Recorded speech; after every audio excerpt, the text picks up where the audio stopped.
حضرت فاطمہ الزہرا رضی اللہ تعالیٰ کے حوالے سے نبی کریم علیہ السلام کے حدیث طیبہ ہے، اللہ کے نبی فرماتے ہیں فاطمہ میرے جگر کا ٹکڑا ہے، فاطمہ میرے جسم کی روٹی ہے۔ اور نبی کائنات امام الانبیاء علیہ السلام کا یہ معمول تھا، جب نبی کائنات کہیں سفر میں تشریف لے جاتے سب سے آخر میں حضرت فاطمہ سے ملتے، جب سفر سے واپس آتے سب سے پہلے حضرت فاطمہ سے ملتے۔ اور یاد رہے ہمارے نبی تو وہ ہیں، اگر مسجد اقصیٰ میں جائیں اللہ کے نبی استقبال کے لیے کھڑے ہو جاتے ہیں، اگر آسمانوں میں جائیں اللہ کے فرشتے استقبال کے لیے کھڑے ہو جاتے ہیں، لیکن قربان جائیے حضرت فاطمہ کے مقام پر، حضرت فاطمہ کی شان پر، جب حضرت فاطمہ آتی تھی اللہ کے نبی حضرت فاطمہ کے استقبال کے لیے کھڑے ہو جاتے ہیں۔ سبحان اللہ۔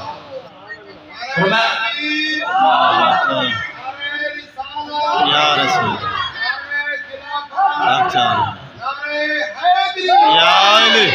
اور روایات میں یہ بات ملتی ہے، جب نبی کریم علیہ السلام کے وصال کا وقت قریب آیا، اللہ کے نبی علیہ السلام نے حضرت فاطمہ الزہرا کے کان میں کوئی بات کہی۔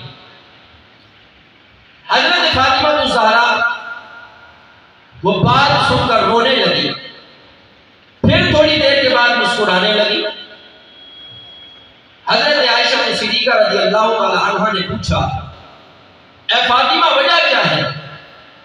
جب اللہ کے نبی نے بات کہی سن کر پہلے رونے لگی پھر مسکرانے لگی۔ حضرت فاطمہ الزہرا رضی اللہ تعالی عنہا نے فرمایا پہلے اللہ کے نبی علیہ السلام نے اپنے وصال کی خبر دی جسے سن کر میں رونے لگی، پھر اللہ کے نبی نے فرمایا اے فاطمہ رب نے تجھے جنتی عورتوں کا سردار بنا دیا ہے، یہ بات سن کر میں مسکرانے لگا۔ تو یہ حضرت فاطمہ کا مقام ہے کہ رب نے جنتی عورتوں کا سردار بنا دیا۔ اور تیسرے اور چوتھے نمبر پر امام حسن و حسین یہ آل بیت مصطفیٰ میں ہیں، جن کے بارے میں سرکار دو عالم صلی اللہ علیہ وسلم کے کثیر فرامین موجود ہیں۔ اللہ کے نبی علیہ السلام کی حدیث ہے، حضور علیہ السلام نے ارشاد فرمایا الحسن والحسین سیدہ شباب اہل بیت، فرمایا کہ حسن و حسین جنتی نوجوانوں کے سردار ہیں۔ حضور علیہ السلام کی دوسری حدیث اللہ کے نبی علیہ السلام نے فرمایا الحسن والحسین ہما ریحان من الدنیا، حسن و حسین وہ جو مصطفیٰ کے دنیا میں دو پھول ہیں۔ حضور علیہ السلام کی تیسری حدیث مبارکہ اللہ کے نبی امام الانبیاء علیہ السلام نے ارشاد فرمایا اللہم انی احبہما و احب من یحبہما، فرمایا اے اللہ میں حسن و حسین سے محبت کرتا ہوں، فرمایا کہ اس بندے سے بھی محبت کرتا ہوں جو بندہ حسن و حسین سے محبت کرتا ہے۔ سبحان اللہ۔ حضور علیہ السلام کی چوتھی حدیث مبارکہ کم از کم 4 بندے تو کہہ دینا سبحان اللہ۔ سبحان اللہ۔ حضور علیہ السلام نے فرمایا من احبہما فقد احبنی ومن ابغضہما فقد ابغضنی۔ اللہ کے نبی امام الانبیاء علیہ السلام نے فرمایا جس نے حسن و حسین سے محبت کی فرمایا کہ اس نے مجھ مصطفیٰ سے محبت کی، ومن ابغضہما فقد ابغضنی، فرمایا جس نے حسن و حسین سے بغض رکھا اس نے مجھ مصطفیٰ سے بغض رکھا۔ اتنا بڑا مقام۔ اور آئیے مزے کی حدیث سنتے ہیں، حدیث مبارکہ میں آتا ہے الحسن اشبہ رسول اللہ صلی اللہ علیہ وسلم ما بین الصدر الی الراس، کہ امام حسن رضی اللہ عنہ سر سے لے کر سینے تک مصطفیٰ کے مشابہ تھے، والحسین اشبہ برسول اللہ صلی اللہ علیہ وسلم ما کان اسفل من ذلک، فرمایا کہ امام حسین سینے سے لے کر پاؤں تک مصطفیٰ کے مشابہ تھے، فرمایا کہ حضور کے ظاہری وصال کے بعد اگر کسی کو مصطفیٰ کی یاد آتی تھی فرمایا وہ امام حسن و حسین کو دیکھ لیا کرتا۔ امام حسن سر سے لے کر سینے تک، امام حسین سینے سے لے کر پاؤں تک مصطفیٰ کے مشابہ تھے، یعنی جب دونوں کو ملایا جاتا تو پھر تصویر مصطفیٰ بن جائے گا۔ اسی لیے تو کسی نے کہا تھا، ذرا جو دل نے یہ کہا بتا کہ کیا حسین ہے، ذرا جو دل نے یہ کہا بتا کہ کیا حسین ہے، صدا یہ آئی جان لے صدا صدا حسین ہے۔ یہ جتنے باکمال ہیں، یہ جتنے باکمال ہیں، سبھی کی سب مثال ہے، کوئی نہیں حسین سا حسین سا حسین ہے۔ اور بشر سے چل بشیر تک، بشر سے چل بشیر تک، بتا میں کتنے نام لوں، بڑے بڑے یہ کہہ گئے بہت بڑا حسین ہے۔ اور حسین مل سکے یہ ہر یزید کی تھی یا رسول، ہر دور کا یزید نام حسین کو مٹانے کی کوشش میں لگا رہا، کہا کہ حسین مٹ سکے یہ ہر یزید کی تھی یا رسول، یزید مر گیا مگر جگہ جگہ حسین، سبحان اللہ، یزید مر گیا مگر جگہ جگہ حسین ہے۔ اللہ اکبر کبیرہ۔ ایک روایت میں آتا ہے حضرت امام حسن و حسین کا بچپن ہے، حضرت امام حسن اور امام حسین آپس میں کشتی لڑ رہے ہیں۔ اللہ اکبر۔ نبی کریم امام الانبیاء علیہ السلام امام حسن کو کشتی کا طریقہ بتا رہے ہیں۔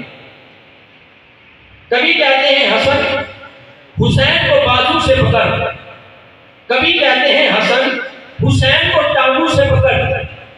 حضرت فاطمہ الزہرا یہ منظر دیکھ رہی ہوتی ہیں، عرض کرتی ہے بابا جان جس طرح حسن آپ کا نواسا ہے اسی طرح حسین بھی آپ کا نواسا ہے، لیکن وجہ کیا ہے؟ امام حسن کو تو کشتی کا طریقہ بتا رہے ہیں، امام حسین کو کشتی کا طریقہ نہیں بتاتے۔ اللہ کے نبی امام الانبیاء علیہ السلام نے فرمایا اے فاطمہ حسن کو کشتی کا طریقہ میں مصطفیٰ بتا رہا ہوں، لیکن حسین کو کشتی کا طریقہ میرے مقابلے میں جناب جبریل بتا رہا ہوں۔ اللہ اکبر۔ یہ شان ہے امام حسین کی۔ اور یاد رہے آج اس دنیا میں صحبت کا بڑا اثر ہوتا ہے، اچھوں کی صحبت میں رہیں گے اچھے بن جائیں گے، بروں کی صحبت میں رہیں گے برائی کے کچھ نہ کچھ اثرات آ جائیں گے۔ اس کی ایک مثال دیتا چلوں، بڑی مشہور بات ہے، شیخ سعدی رحمۃ اللہ تعالی علیہ انہوں نے ایک مٹی کو اٹھایا تو مٹی سے خوشبو آنے لگی۔ شیخ سعدی رحمۃ اللہ تعالی علیہ نے فرمایا کہ اے مٹی تو ہے تو وہی حقیر سی مٹی جسے ہم اپنے پاؤں تلے گونجتے ہیں، جوتے سمیت مجھ پر چلتے ہیں، آج مجھ سے خوشبو کیسے آ رہی ہے؟ مٹی نے کہا اے شیخ سعدی ہوں تو میں وہی حقیر سی مٹی جسے تم اپنے پاؤں تلے گونجتے ہو، پاؤں سمیت جوتے سمیت مجھ پر چلتے ہو، لیکن چند دن میں پھولوں کی صحبت میں رہی ہوں، پھولوں کی صحبت میں رہنے کی وجہ سے آج مجھ سے خوشبو آ رہی ہے۔ تو صحبت کا بڑا اثر ہوتا ہے، اچھے کی صحبت بندے کو اچھا بنا دیتی ہے، برے کی صحبت بندے کو برا بنا دیتی ہے۔ تو وہ امام حسین جو زندگی میں صحبت ہی مصطفیٰ کی اختیار کرتے رہے، وہ امام حسین جن کی سواری ہی مصطفیٰ بنا کرتے تھے، وہ امام حسین جو ساری زندگی مصطفیٰ کی صحبت میں رہے، اس امام حسین کی تربیت کا عالم کیا ہوگا۔ اور یاد رہے جب تک یہ دنیا قائم رہے گی امام حسین کا نام زندہ رہے گا۔ کہہ دیں انشاءاللہ، انشاءاللہ، جب تک یہ دنیا قائم رہے گی امام حسین کا نام زندہ رہے گا۔ اس کی ایک وجہ یہ ہے کہ امام حسین نواسہ مصطفیٰ ہے۔ نواسہ مصطفیٰ ہونا بھی بڑے سعادت کی بات ہے۔ امام حسین کا نام قیامت تک زندہ رہے گا۔ اس کی ایک وجہ یہ ہے کہ امام حسین جگر گوشہ زہرا ہے۔ جگر گوشہ زہرا ہونا بھی بڑے سعادت کی بات ہے۔ امام حسین کا نام قیامت تک زندہ رہے گا۔ اس کی ایک وجہ یہ ہے کہ امام حسین نور نگاہ علی ہے، اور نور نگاہ علی ہونا بھی بڑے سعادت کی بات ہے۔ امام حسین کا نام قیامت تک زندہ رہے گا، اس لیے کہ نواسہ مصطفیٰ ہے، جگر گوشہ زہرا ہے، نور نگاہ علی ہے۔ یہ باتیں بھی حق ہیں کہ امام حسین کا نام قیامت تک زندہ رہے گا، لیکن ایک وجہ یہ بھی ہے کہ اس کی ہمت پر علی شیر خدا کو ناز ہے۔ امام حسین کا نام قیامت تک رہے گا، اس کی وجہ کہ امام حسین نواسہ مصطفیٰ ہے، مان لیتے ہیں، جگر گوشہ زہرا ہے، مان لیتے ہیں، نور نگاہ علی ہے، مان لیتے ہیں، لیکن ایک وجہ یہ بھی ہے کہ اس کی ہمت پر علی شیر خدا کو ناز ہے، اس نواسے پر محمد مصطفیٰ کو ناز ہے۔ ارے سجدے تو اوروں نے بھی کیے پر اس کا نیا انداز ہے، اس نے وہ سجدہ کیا جس پر خدا کو ناز ہے۔ سبحان اللہ۔ سجدے تو اوروں نے بھی کیے پر اس کا نیا انداز ہے، ارے اس نے وہ سجدہ کیا جس پر خدا کو ناز ہے۔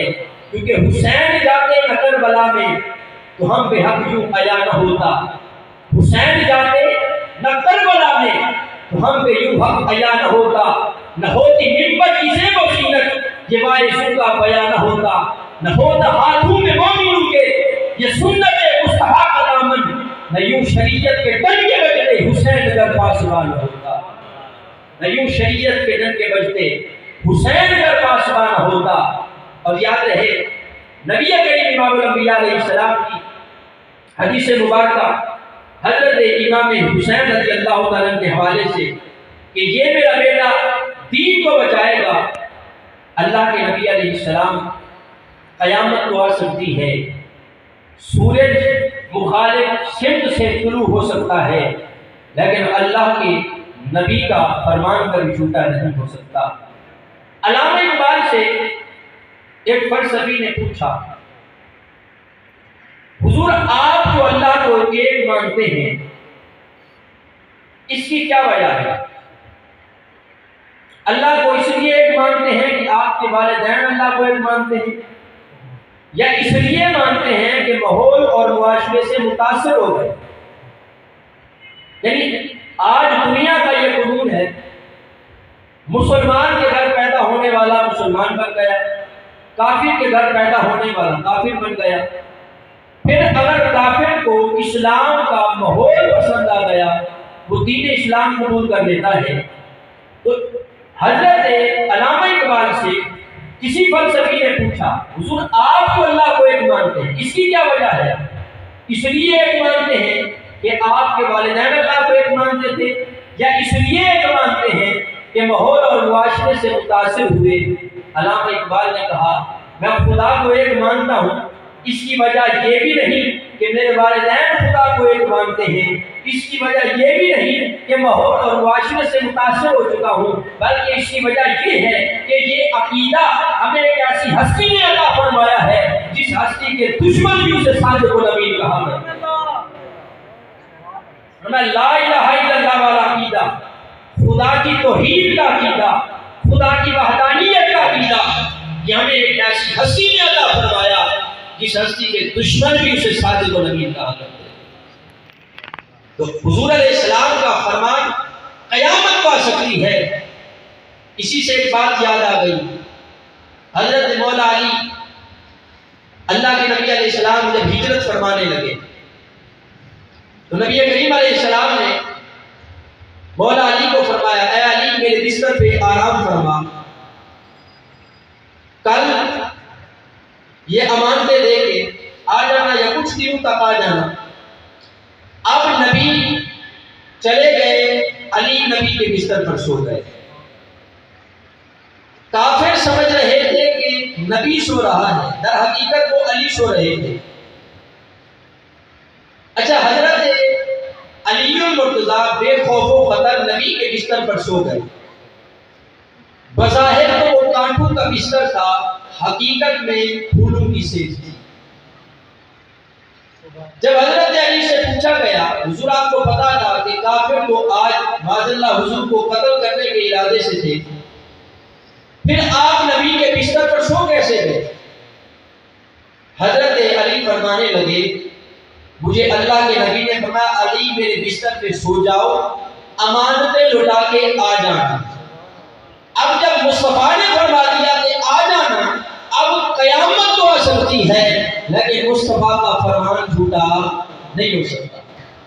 علی نبی کے بستر پہ سو گئے، کافر سمجھ رہے تھے نبی سو رہا ہے، در حقیقت وہ علی سو رہے تھے۔ اب جب صبح حضرت علی بیدار ہوئے، کوئی کہتا ہے نبی ہے، کوئی کہتا ہے علی ہے، آخر وجہ کیا تھی؟ کسی نے کہا کپڑے وہی، چادر وہی، دستار وہی ہے۔ کپڑے وہی، چادر وہی، دستار وہی ہے۔ ارے چلتا ہے تو لگتا ہے کہ اللہ کا نبی ہے، انگشتے بدندان ہے سب مکہ کے کافر، کہ سویا تو محمد تھا یہ جاگا کیوں علی ہے، سویا تو محمد تھا یہ جاگا کیوں علی ہے۔ تو حضرات محترم، یہ صرف نبی کریم علیہ السلام کی حدیث مبارکہ تھی آل بیت مصطفیٰ کی شان میں، یہ صرف حضور علیہ السلام کے فرامین ہیں حضرت علی کی شان میں، حضرت فاطمہ کی شان میں، حضرت امام حسن حسین کی شان میں۔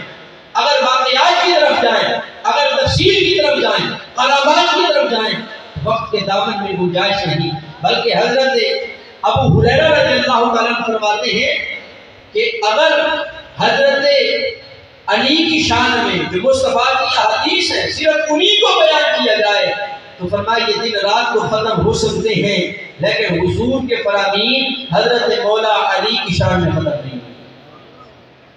اور اسی سے ایک بات یاد آئی، حضرت ابو ہریرہ حضور علیہ السلام کے بزرگ صحابی ہیں اور سب سے زیادہ حضور علیہ السلام کی حدیثیں امت تک پہنچانے والے حضرت ابو ہریرہ۔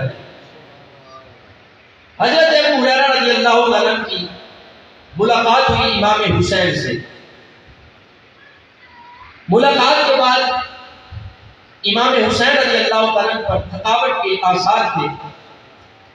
امام حسین رضی اللہ عنہ آرام فرمانے کے لیے کسی درخت کے نیچے بیٹھ گئے۔ حضرت ابو ہریرہ رضی اللہ عنہ امام حسین رضی اللہ عنہ کے پاؤں پر جو غبار لگی تھی اپنے امامے سے اس کو صاف کرنے لگے۔ امام حسین نے منع فرمایا، اے ابو ہریرہ آپ ہمارے نبی کے بزرگ صحابی ہیں، آپ اس طرح نہ کریں۔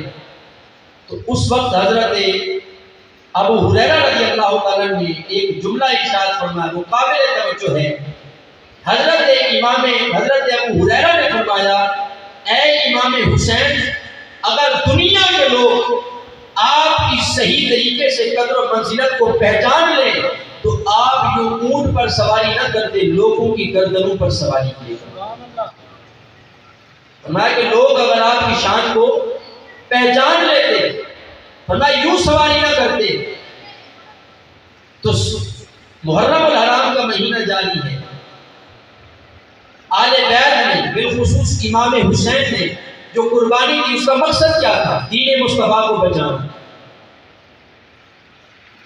آج ہم اپنی حالت پر غور کریں، امام حسین رضی اللہ تعالیٰ نے تو سارا خاندان لٹا دیا، نیزے پہ کھڑے ہو کے رب کے قرآن کی تلاوت کی۔ آپ اپنے اندر دیکھیے کہ ہمیں کتنا عرصہ ہو گیا قرآن کی تلاوت کیے ہوئے۔ یعنی جب ہم اہل بیت کا ذکر کرتے ہیں رونا تو آتا ہے، ان کی قربانیاں سنتے ہیں رونا تو آتا ہے۔ تو آپ غور کریں، جس امام نے نیزے پہ کھڑے ہو کے رب کے قرآن کی تلاوت کی، آج ہم ان کے غلامی کا دعویٰ کرتے ہیں۔ اپنے اندر غور کریں، ہمیں کتنا عرصہ ہو گیا قرآن کی تلاوت کیے ہوئے۔ ہم یہ دعوے کرتے ہیں غلامی رسول میں موت بھی قبول ہے، موت تو بڑے دور کی بات ہے، غلامی رسول میں پہلے جینا تو سیکھیں۔ غلامی رسول میں موت قبول ہے، کیا غلامی رسول میں داڑھی رکھنا قبول نہیں؟ غلامی رسول میں موت قبول ہے، کیا غلامی رسول میں نمازی بننا قبول نہیں؟ غلامی رسول میں موت تو قبول ہے، کیا غلامی رسول میں والدین کی خدمت قبول نہیں؟ غلامی رسول میں موت تو قبول ہے، یا غلامی رسول میں اچھا انسان بننا قبول نہیں؟